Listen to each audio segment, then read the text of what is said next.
Dennis and so forth, Wanjiru and the others. And what people may be realizing now, or may have felt, the people from the Jubilee side, some of them could have felt, now we have got the right person, the person with the right muscle to maybe face Kidero. Not necessarily to be a partner of William Ruto in 2017. Because at the moment, Kidero is undisputed in court, and we have to face him in the coalition. But of course, the debate on who should deputize or be William Ruto's running mate, if at all he runs for president come 2022, is already on, and we've seen enough politicians from central Kenya squabbling for that position. Now it seems like they're settling on Peter Kenneth. No, yeah, absolutely. The strategy that Peter Kenneth is using is the same strategy that Uhuru Kenyatta used. Remember, he went against Mike Kibaki. But in the second term, he said, no, this is ours. Let me support him. It was a way of cleansing himself and be able to get that, that constituency. What Peter Kenneth is doing, he's trying to position himself so that he can be able to get the Mount Kenya, Central Kenya constituency. And politics in this country, like it or not, you must have a tribal base. And what Kenneth is doing is just trying to strategize himself, to position himself to handle William Ruto. Obviously, in 2022, William Ruto doesn't have that support from Mount Kenya, and William Ruto also knows. We've seen it happening. Kabongo mentioned it, the governor of Kiambu. The senator, nominated senator from Nakuru, Senator Njoroge, has said it's not automatic that William Ruto is going to get the Kikuyu votes.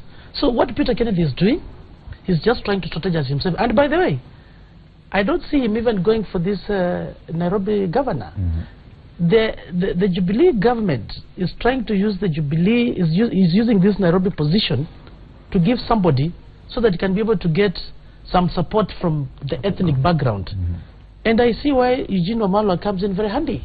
Because in terms of political value, Peter Kenneth does not add any vote to Uhuru Kenyatta. But when Eugene Wamalwa comes in, they're targeting the Luhya votes. So in terms of, if I was an advisor to Uhuru, obviously, I'll tell Peter Kenneth, hey, leave out Nairobi, leave it for Eugene Wamalwa, and him, he can come in as a cabinet secretary if at all they can win.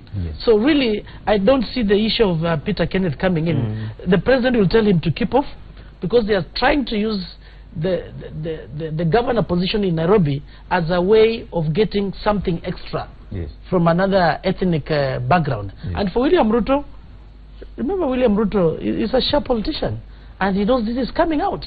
If you look at his way of moving now, he's now focusing, moving away so much. You don't see him moving so much of Mount Kenya anymore, the way he used to be with Professor Kindiki. He's now moving towards the Kisses. You know, he's moving towards Western. You know, he's also trying to have plan B, because he knows very well the support from the Mount Kenya is not automatic. So William Ruto is not sleeping, and he knows about it. And you've seen what Ole Sakuda has also mentioned in today's paper. You've seen what Duale has said. They've put things clear. So for 2022, I don't see Jubilee being together. I see Peter Kenneth coming in as a presidential candidate. I see William Ruto will be there. And I don't think he's going to look at the Mount Kenya region anymore for the running mate. Remember, President Moi used to rule this country without the support from the other side. But they play a very critical role in terms of course, they have the numbers, in terms of the pockets. So there's no any presidential candidate who will ignore Central. Even Raila Amolo Odinga, in his bid for presidency, you've been seeing him working very closely with the Mount Kenya. The likes of Kidunguri, the likes of SK Macharia, who was also a partner, whatever it is. So the issue is you cannot ignore. They are very critical, they have the numbers, they have the heavy pockets. So any presidential candidate will have to look at them in terms of strategic alliances. And of course, Peter Kenneth has clarified that it's not just Nairobi. He says he has been invited to vie for governorship of at least 3 counties, one of them being Nairobi, where he was born and grew up. Murang'a is one of them as well, and probably Nakuru. But if at all he settles on Nairobi, do you think now Jubilee could have settled on a formidable candidate to face off with Evans Kidero, as opposed to the rest of the candidates? No. let me tell you something about Nairobi that it's not as easy and as tribal as you think. The people of Nairobi want services, they want their lives improved, they don't want to just vote like voting machines for somebody who's a tribal kingpin. And I think it is as long as Governor Kidero comes out and explains what he's been able to accomplish, why he's not been able to accomplish some items from his manifesto, and the people of Nairobi will see clearly what it is. To be governor of Nairobi is not a joke. Nairobi's money that comes in, it's not like any other rural county and easy thing. Nairobi is the 60% of Kenya's GDP comes from Nairobi. And yet the cost of running Nairobi with the national government and its unique urban nature, we don't get enough money from the national government in their allocations to Nairobi County. So to be in Nairobi County and think it's just the purpose of winning and being in the governorship, it's actually being in the governorship and delivering and seeing what are the lessons we've learned the last 3 years when the national government owes major debts to Nairobi County and rates and hasn't paid, when the allocations are not sufficient and 70 or 80% of it is going to recurrent expenditure of stuff that was inherited. It takes serious leadership, and it will take, you know, I personally, at this point, I'm asking you to rate the Jubilee candidates who have declared their interest in the seat between David Owero, Honorable Sakaja, Bishop Wanjiru, Eugene Wamalwa, and Mike Sonko, and now Peter Kenneth. Because all the rest have been there.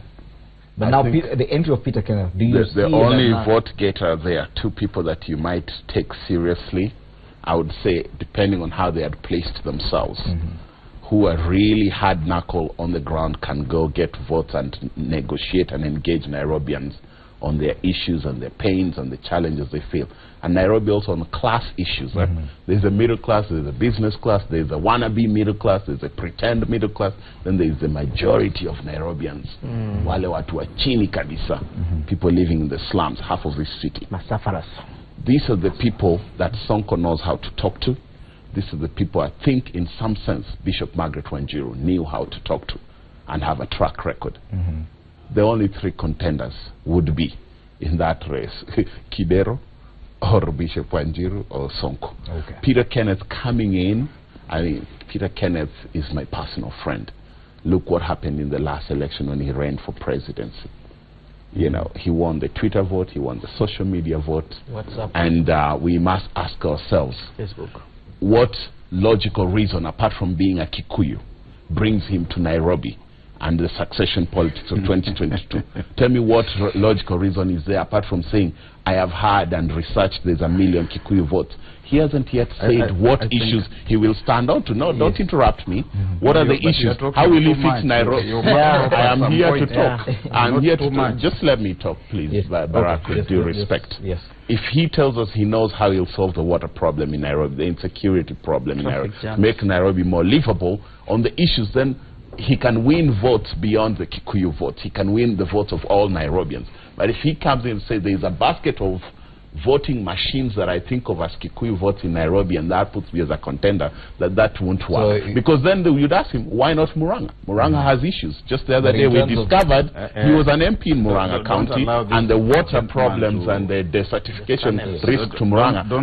So on issues he hasn't come yet. So since Barack wants to run the show and shut me down, I need Barack Muluka to now comment on this matter of 2022 politics. Is it a simplistic approach for us? Don't joke with Kidero. You know, to actually look at it in that way. Is it simplistic? There's a certain inclination towards verbal incontinence, and when we complain about verbal incontinence, we should be allowed to be heard.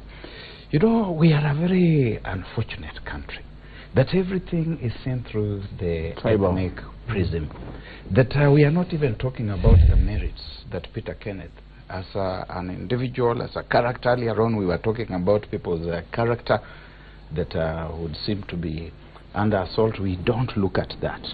We are looking at things like which tribe is he, how many tribal votes could he move, and we are seeing people here protecting their tribesmen, and we are seeing here tribal surrogates at work, regardless that they are Luo, Luhya or Kikuyu. Peter Kenneth is one of the best suited people to be governor for Nairobi County. Yes. He has got a track record, whether you look at the way that he ran football in this country when he was the chairman of the Kenya Football Federation, whether you are looking at his tour of duty at the Kenya Reinsurance Corporation, in which he left in a very solid position. And although they tried to loot it after he left, the foundation that he had given was very solid, that he has been a member of parliament for Gatanga, and he had the best CDF record in the country. And I'm surprised that somebody who is also reputed to be having the best CDF record in the country refuses to look at things like that. When Ken Okoth in future tries to become the governor for Nairobi, he's going to be very eminently qualified if we look at his record. And I would be very disappointed that anybody would look at Ken Okoth as Luo, the same way that Ken Okoth is now trying to look at Peter Kenneth as Kikuyu. Peter Kenneth grew up in this city. He grew up in Bahati. He went to Starehe Boys Center. He understands the requirements, the needs of this country. Unlike Kidero, who I think has been a huge disappointment. I've said that before, and whenever I say it, he engages me in email and on text message throughout the day, trying to say that I'm a bad person. But I say it again, Kidero has failed us. I voted for him here in Dagoretti North at Nairobi Primary School, where I'm a voter. I didn't vote for him so that there should be potholes all over the place, in places that he can do something about, that there should be burst sewage in high-class places where he lives in the leafy suburbs, that we have water problems, and a myriad of other things.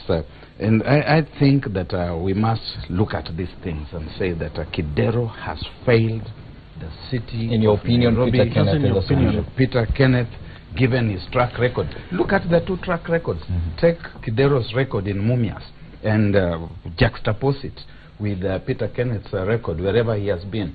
My good brother and friend Wamalwa, his namesake, Eugene Wamalwa, I don't have any record of his. He has no record that we can juxtapose with these other records and say, therefore, let's vote for him. He was a minister for justice. I don't know what justice he prevailed over. And you know, I refuse to be boxed in those ethnic cocoons. And so I will not just say, let us have Wamalwa, because he comes from Ingo. We, the people of Ingo, have been trying to be the role models for this country, and we must continue to be the role models for this country. The only extent that I become tribal is where I tell the rest of the Kenyan nations that you must emulate the great Luhya people who follow what is good, and not what is tribal. Okay. Gentlemen, we come to the end of our news review, but I'll give each one of you an opportunity to give a parting shot. Okay. And I think that's where you'll say what you wanted to say. Okay, fine. But make it brief because of time. I'll make it brief and say that I want to agree with Barack Muruka that Kidero has failed Nairobi. And in fact, me as a Nairobian, been there for almost 30 years, I can't see the difference between Kidero and the former mayors. It's business as usual. Why I say Kidero is strong is because he enjoys the ODM, the CORD support almost fully. But when it comes to this seat, when it comes to the campaign, we have many candidates, and you're going to have the correct mix, which is going to get Kidero out of the office. Peter Kenneth has been good in CDF, and also in football, and even the insurance where he worked. And he does not actually portray the image of a Kikuyu per se. He is actually portrays the image of a Nairobian. He's not a tribalist like somebody else may try to portray. I would like to say that Nairobi, we are going to take it as Jubilee, and you have a strategy, and it's going to work.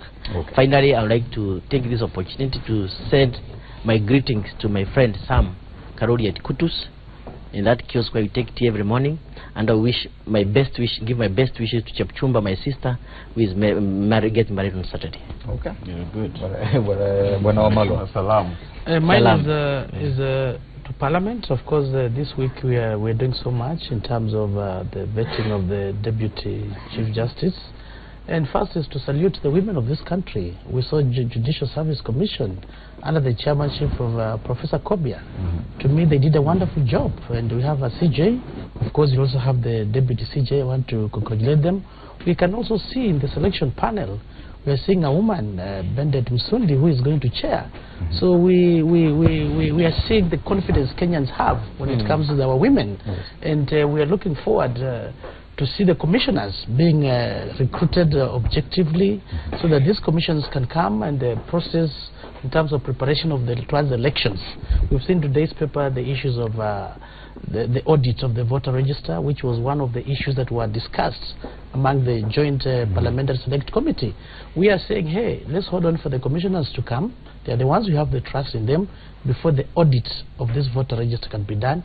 Issues of procurement have been very critical. I read in the papers that they want to do direct procurement. We say no, they must follow the law. We can't allow direct procurement, particularly on the issues of elections material, because this is very, very, very critical.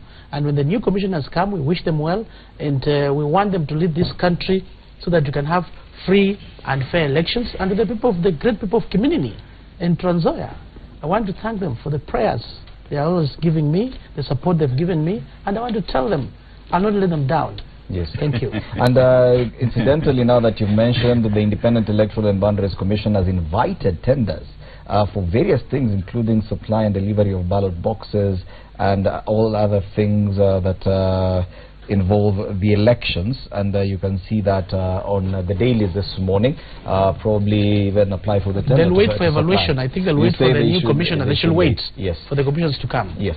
Finally, Bwana Kinoko. I think our politics shouldn't always be about tribe and tribal thinking. It should be about what leaders are delivering for their people, and tomorrow using CDF, which I know some people have gone to court to try kill CDF as unconstitutional. We are opening an exquisite, unique, high-quality high school in Kibra. It's called Wildlife Educational Center, a place where our children will learn for generations in a positive learning environment. TSC is giving us teachers for that school, and it will be a positive celebration. Education Center. Yes, and it's a story that oftentimes you only see the media goes with what bleeds is what leads, and they never cover positive things about Kibera. But tomorrow we'll be celebrating the opening of a new high school, and it's going to be a fantastic world-class school. You come and take a look at it. I'll tweet about it, but you're welcome to come and look. So let's also say good things where we see public taxpayers' money going to make a difference. To my friend Peter Kenneth, we share our name and we share our heritage as Tarakians. And to my governor, Evans Odhiambo Kidero, who's also my governor, there's competition coming. Pull up your socks. You can see people like Baraka chomping at the bit to let you go. But I know Dr. Kidero will find a way to survive. We will take him home. So all the best for Nairobi. Thank you, Bwana. Finally, wrap it up for us. The presidency, I think you asked for this office, and Kenyans have given you that office, whether it's President Kenyatta or Deputy President William Ruto. You must tolerate criticism. You must allow the public space to scrutinize you, and where they are dissatisfied with your performance, you must take their criticism with due humility. Summoning people to State House to dress them down is not right. And I think the president's handlers also have got a responsibility that they need to guide him, especially those who manage his public image, that they must ensure that the head of state looks dignified and presidential at all times. I can look straight in the camera and tell the president and the people around him that on some of these occasions you don't come out as presidential at all. And it's up to you and those who handle you to ensure that that does happen, and you can speak your mind in a manner that reflects the dignity and decorum that that office deserves. Okay. Thank you, Bwana Barak Muluka, political analyst, Ken Okoth, MP for Kibra, Chris Omalo, Member of Parliament for Kiminini, and Njogu Barua, MP for Gishugu, helping us look at the headlines this morning. Remember, before breakfast continues, the hashtag to use on social media is